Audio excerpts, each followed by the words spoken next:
विद्यार्थी मित्रांनो, विद्याभारती ई पाठशाळामध्ये आपलं पुन्हा सर्वांचं स्वागत. Very good morning to all of you students. Today we are going to learn chapter number 12 profit and loss and today's topic is total cost price. विद्यार्थी मित्रांनो, total cost price कशाला म्हणायचं आणि त्याच्यावरून प्रॉफिट अँड लॉस कशा शोधायचा ते आपण शिकणार आहोत. So profit and loss first will revise. आपण काही उजळणी करूया. The cost price and selling price are given in the following table. Find out whether there was a profit or loss and how much it was. काय विद्यार्थी मित्रांनो, तुम्हाला एका box मध्ये कॉस्ट प्राइस आणि सेलिंग प्राइस दिली आहे. तुम्हाला शोधायचं आहे प्रॉफिट झालं की लॉस झालं, हाऊ मच इट वॉज, किती झाला. So here there are 5 example. 5 example दिले आहे बघा. We will solve the 3 example and remaining 2 example you will have to solve. आपण 3 एक्झाम्पल सोडून पाहूया. So in the first example cost price is 500, selling price is 450. Means selling price is less than the cost price. बघा, 450 रुपयाला वस्तू विकली, 500 रुपयाला वस्तू घेतली, कमी पैशाला विकली आहे, त्याच्यामुळे काय झाला, लॉस झाला. So will find the loss. बघा, first example, loss is equal to cost price minus selling price. लॉसचा फॉर्म्युला लक्षात ठेवा विद्यार्थी मित्रांनो. लॉस मध्ये कॉस्ट प्राइस आधी असते, सेलिंग प्राइस नंतर असते. So what is the cost price? Cost price is 500. 500 minus 450. So answer is 50 rupees.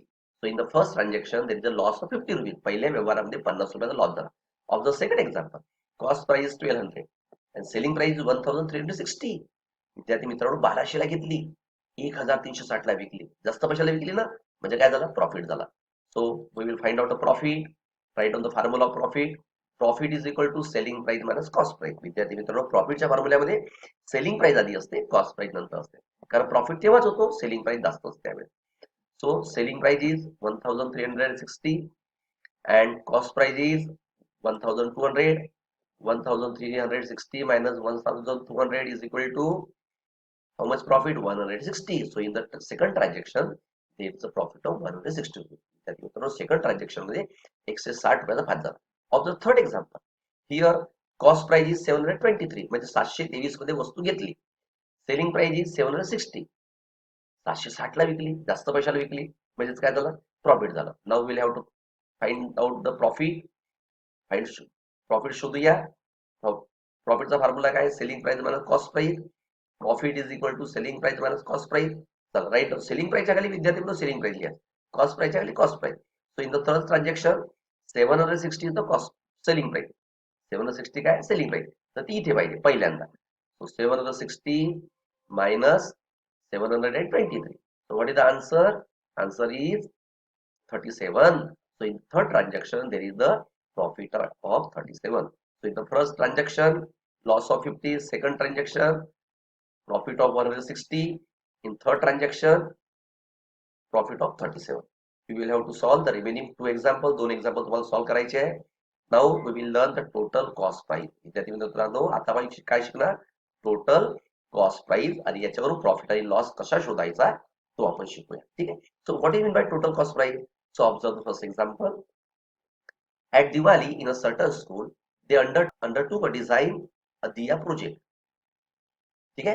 They bought 1000 diyas for rupees 1000 and some paints for rupees 200. To bring the diyas to the school they spent rupees 100 for transport. They sold the painted lamps at rupees 2 each. Did they make a profit or incur loss? काय झालं विद्यार्थी मित्रांनो, बघा, at Diwali in a certain school they undertook a design diya. एक project त्यांनी राबवला शाळेमध्ये. काय? दिव्याला डिझाईन करायचं. मग दिव्याला डिझाईन करायचं असेल तर पहिल्यांदा काय करावं लागेल? दिवे आणावं लागेल. So they bought 1000 diyas for rupees 1000. 1000 दिवे 1000 रुपयात आणले.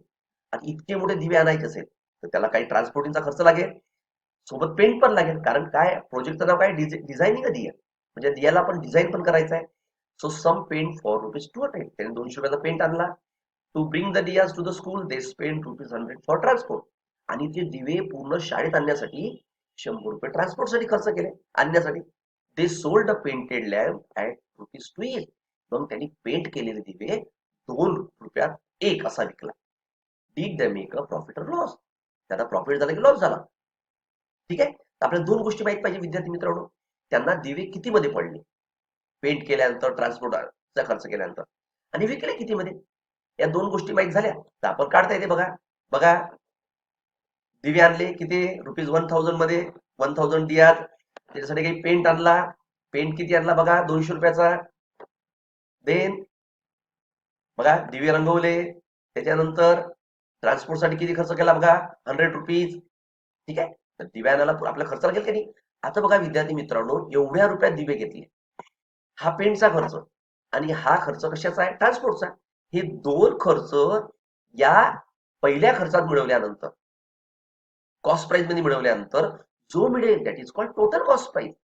म्हणजे कोणती वस्तू खरेदी केल्यानंतर घरी येईपर्यंत जो जो खर्च येतो, विकण्याच्या आधी त्या वस्तूवर जो जो खर्च येतो, ते सर्व खर्चांची प्लस केली मीन्स टोटल कॉस्ट प्राइस. चला आपण आता दिवे घरी येतो किती मध्ये पडले बघा बरं. टोटल कॉस्ट प्राइस और buying price, cost price of diya plus paint, cost of paint, then the cost of transport. आता कॉस्ट प्राइस ऑफ दिया 1000 दिव्या केवढ्यात घेतले बघा, 1000 रुपयात घेतले त्यांनी. त्यानंतर कॉस्ट ऑफ पेंट ₹200, ट्रान्सपोर्ट, ट्रान्सपोर्टसाठी घरी दिवे येतपर्यंत किती ट्रान्सपोर्टसाठी किती खर्च लागला 100 rupees. So the total cost price is 1000 and किती यायला सांगा लवकर 1300 रुपये. कशाला म्हणायचं टोटल कॉस्ट प्राइस बघा. In trading, all expenses incurred on an article before it can be sold have to be added to the cost price of the article. That is called the total cost price of the article. म्हणजे काय विद्यार्थी मित्रांनो, कोणतीही वस्तू विकण्याच्या आधी पाहिजे लिहिलंय before it can be sold. कोणती वस्तू विकण्याच्या आधी जो जो खर्च त्यावर येतो तो सर्व खर्च कॉस्ट प्राइस मध्ये ऍड करायचा. That is called total cost price. ठीक आहे विद्यार्थी मित्रांनो, याला पटकन समजलं आपण एक्झाम्पल केल्यामुळे. चला, सो टोटल कॉस्ट प्राइस सांगा काय आलाय बघा. पहिल्या एक्झाम्पल मध्ये टोटल कॉस्ट प्राइस आहे 1300. आता विकताना काय केलं विद्यार्थी मित्रांनो, एक दिवा 2 रुपयात विकला. विकण्यासाठी किती दिवे आहे, देर आर 1000 दिया. चला, 1000 दिवे विकल्या तर किती दिवे आले, पैसे आले बा. Selling price of diya is 2 rupees is, so the selling price of 1000 diya. काय करायचं 1000 ला या 2 ने मल्टिप्लाय करायचं. म्हणजे बघा विकल्यानंतर किती पैसे आले त्याच्याजवळ 1000 इंटू 2 दॅट इज 2000. बरोबर विद्यार्थी मित्रांनो, पहा 1300 रुपये मध्ये दिवे पडले पेंट केल्यानंतर, ट्रान्सपोर्टचा खर्च काढल्यानंतर, आणि त्यांनी विकले कितीला 2000 ला. म्हणजेच काय झालं profit. So what is the profit, profit is equal to selling price minus cost price. Selling price is 2000. 2000 मध्ये दिवे विकले, पडले किती मध्ये 1300 मध्ये, कारण पेंट वगैरे केल्यानंतर. So minus 1300.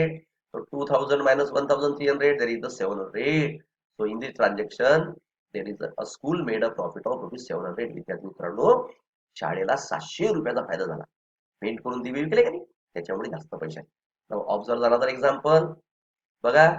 Sambhajirao bought a machine from a factory for ₹80,000. He paid the octroi tax for ₹1,600 and spent ₹800 on the transport, beside ₹300 on the porterage. He sold the machine for 1 lakh. How much profit was his profit? काय केलं विद्यार्थी मित्रांनो, संभाजीरावने bought म्हणजे खरेदी केली. काय खरेदी केली बघा, एक मशीन. किती मध्ये खरेदी केली बघा, cost price of machine is 80,000. मग त्याच्यावर काय काय खर्च केले, ही फेड द ऑक्ट्राय टॅक्स. तो माहिती टोल नाका लागत असतो मध्ये, हा बघा मशीन आणि ह्या ऑक्ट्राय वाल्याला पैसे द्यावे लागतात. त्याला बघा किती पैसे घेतले octroi. He spend ₹1600 for octroi. ठीक आहे. त्यानंतर ट्रान्सपोर्ट, मशीन आणण्यासाठी त्याला ट्रक करावा लागला. So he spend ₹800 for transport आणि सोबत बिसाइड ₹300 ऑन पोर्टरेज, त्या मशीनला पॅकिंगसाठी. ठीक आहे, पॅकिंगसाठी सुद्धा त्याला किती पैसे खर्च लागले 300 रुपये. म्हणजे एवढे पैसे त्या मशीनसाठी त्याच्याजवळ गेले. या सर्वांची प्लस म्हणजे टोटल कॉस्ट प्राइस. चला टोटल कॉस्ट प्राइस काढू. Total expenses while buying the machine, machine खरेदी करताना आलेला खर्च. काय काय प्लस करायचं, cost price of the machine, octroi, transport and porterage. So what is the total cost price of the machine, that is 80,000. Then octroi 1600, he spent 800 rupees on transport, he spent 300 rupees on porterage. So total expenses while buying the machine is 82,700. विद्यार्थी मित्रांनो, घरी येतपर्यंत त्याला ती machine किती मध्ये पडली 82,700 मध्ये machine पडली. आता त्यांनी कशी विकली, he sold machine for 1 lakh. 1 lakh रुपयाला मशीन विकली आहे त्यांना. ठीक आहे. चला आता बघा हे आपण आताच काढलाय. Total cross price of machine 82,700 हे आपण काढलेलंच आहे. Selling price of the machine ₹1,00,000. आता बघा 82,700 ला घेतली त्यांनी मशीन आणि 1,00,000 ला विकली. Selling price is bigger than the cost price. हा, सेलिंग प्राइस जास्त आहे म्हणजेच काय झालं, प्रॉफिट झालाय. So profit is equal to selling price minus cost price, 1,00,000 minus 82,700. बघा बरं किती फायदा झाला त्याला. हा, Sambhajirao made a profit of ₹17,300. विद्यार्थी मित्रांनो, 17,300 रुपयाचा फायदा झाला. ठीक आहे. ऑब्झर्व झाला तर एक्झाम्पल बघा. Javed bhai bought 35 electric mixture for ₹4,300 each. To transport them to the shop, he spent ₹2,100. He expect to make a profit of ₹21,000. At what price should he sell each mixture?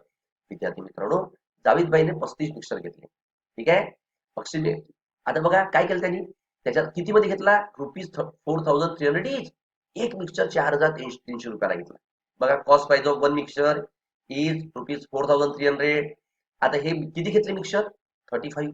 आता घरी आणण्यासाठी त्याला ट्रान्सपोर्टचा खर्च लागेल, ट्रक करावा लागेल. बघा ट्रान्सपोर्टसाठी खर्च लागला ₹2,100. आता ठीक आहे विद्यार्थी मित्रांनो, आता cost price of one mixture किती आहे बघा, 4,300. ठीक आहे. आता बघा आपण काय करू, first we will find out the cost price of 35 mixture. पहा बरं, cost price of 35 mixture is equal to 4,300 into 35. बघा किती मध्ये पडले, 1,50,500. आणि सोबत त्याने 2100 रुपये कशाला दिले, ट्रान्सपोर्टला. आता आपण टोटल कॉस्ट प्राइस काढू. Total expenses while buying the 35 mixture. काय करायचं, cost price of 35 mixture is 1,50,500 plus cost of transport. ट्रान्सपोर्टसाठी किती खर्च लागला बघा, 2,100. टोटल कॉस्ट प्राइस इज किती मध्ये पडली बघा त्याला. हा, total cost price of 35 mixture is 1,52,600. विद्यार्थी मित्रांनो, एवढ्यामध्ये 35 मिक्सचर पडले. पहिल्यांदा काय केलं आपण, 35 मिक्सरची कॉस्ट प्राइस काढली. कारण एक the cost of one mixture is 4,300. मग आपल्याला पहिल्यांदा काढावं लागेल की जिथून हे मिक्सचर खरेदी केले त्याला किती पैसे दिले, 1,50,500. सोबत ट्रान्सपोर्टला किती खर्च दिला, 2,100. So total expenses while buying the 35 mixture is 1,52,600. नाव बघा हे आपण काढलंच आहे. आता त्याला काय आहे विद्यार्थी मित्रांनो, त्याला पाहिजे प्रॉफिट. किती पाहिजे, जावदबाई वॉन्ट्स अ प्रॉफिट ऑफ 21,000. त्याला 21,000 रुपये कमवायचे. मग काय करायचं, म्हणजे 21,000 एवढे पैसे खिशातून गेले आहे, हे पैसे त्याला इतके जास्त हवे आहे, त्याला एवढं प्रॉफिट हवं आहे. मग हे काय करायचं, हे प्रॉफिट या कॉस्ट प्राइस मध्ये ऍड करायचं. म्हणजे आपल्याला काय मिळेल, selling price. Hence amount expected on selling 1,52,600 plus 21,000. आता पहा विद्यार्थी मित्रांनो, 1,73,600. प्रश्न काय विचारला, एक मिक्सर कितीला विकाला जेणेकरून त्याला 21,000 प्रॉफिट होईल. मग काय करायचं, 1,73,600 ला 35 ने डिवाइड करायचं, म्हणजे त्याला एक मिक्सर किती मध्ये विकाल ते माहित पडेल. Selling price of 35 mixer he 1,73,600. So selling price of one mixer, अनेक मिक्सरची किंमत दिली आहे, एका मिक्सरची काढायची आहे. काय करायचं, डिवाइड शिकलोय आपण युनिटरी मेथड मध्ये. 1,73,600 डिवाइड बाय विकण्यासाठी किती मिक्सर आहे, 35. 35 ने डिवाइड करूया. बघा काय answer, 4,960. So selling price of one mixer is 4,960. विचारलं विद्यार्थी मित्रांनो की त्याला 21,000 रुपये कमवायचे असेल तर एक मिक्सर कितीला विकावा, 4,960. काय केलं या गणितामध्ये, आपण टोटल कॉस्ट प्राइस काढली. मग त्याला 21,000 रुपयाचं प्रॉफिट पाहिजे होते, एवढे पैसे जास्त पाहिजे होते. म्हणजे हे जर तुम्ही कॉस्ट प्राइस मध्ये ऍड केले तर you will get the selling price of 35 mixer. म्हणजे ऍड करायचे, केले ऍड. हे झालं 35 मिक्सरची किंमत. आता विचारलं काय, what is the selling price of each mixer. एक मिक्सर किती मध्ये विकावा, म्हणून याला टोटल जी सेलिंग प्राइस आहे त्याला 35 ने डिवाइड करा, तर you will get the selling price of one mixer. 4,960 ला त्याने एक मिक्सर विकला पाहिजे. ठीक आहे विद्यार्थी मित्रांनो.